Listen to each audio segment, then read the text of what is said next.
তো ভাইরা, কালকে ডাকসু ইলেকশন থেকে আমাদের শিক্ষা নেওয়া উচিত। এরা কত বড় মুনাফিকের দল, এদের কারণে 2008 সালে নির্বাচন হয়েছিল। দেশ নেত্রী বেগম খালেদা জিয়া নির্বাচন করতে চায় নাই, জোর করে মুজাহিদ সাহেব করুন নির্বাচনে নিয়ে গেলেন এবং তার ফল কি হলো? জামাত ইসলামের 4 থেকে 5 জন লোকের ফাঁসি হয়ে গেল আর আমাদের কাছ থেকে চলে গেল সালাতুন তাদের জন্য। প্রিয় ভাইরা, বহুদিন জেল খেটেছি। জেলখানার এক পর্যায়ে আমার সঙ্গে মির্জামিন, মুজাহিদ সাহেব, ডাক্তার আবু তাহের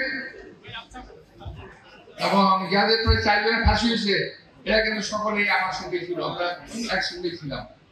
বিএনপির বিরুদ্ধে দেশে এবং এই দেশের বাইরে ষড়যন্ত্র হচ্ছে, কারণ বিএনপি একটি মাত্র দল বাংলাদেশে, যেই দলের হাতে বাংলাদেশের স্বাধীনতা নিরাপদ, সার্বভৌমত্ব নিরাপদ, মানুষের জান মাল নিরাপদ। আমি আজকে বলে যেতে চাই, আমাদের নেতা তারেক রহমান সাহেব পরিষ্কার ভাষায় বলেছেন, বিএনপিতে কোনো সন্ত্রাসী, কোনো চাঁদাবাজ, কোনো দখলদারের জায়গা হবে না। এখনো যদি কেউ সামাল না দেন, এখনো যদি নিজেকে কেউ ঠিক না করেন, তাহলে যদি খবর আসে, ইনশাল্লাহ আপনাদের বিরুদ্ধে ব্যবস্থা নেওয়া হবে।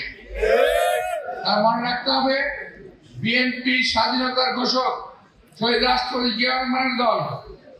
মনে রাখতে হবে, বিএনপি দেশ নেত্রী বেগম খালেদা জিয়ার দল।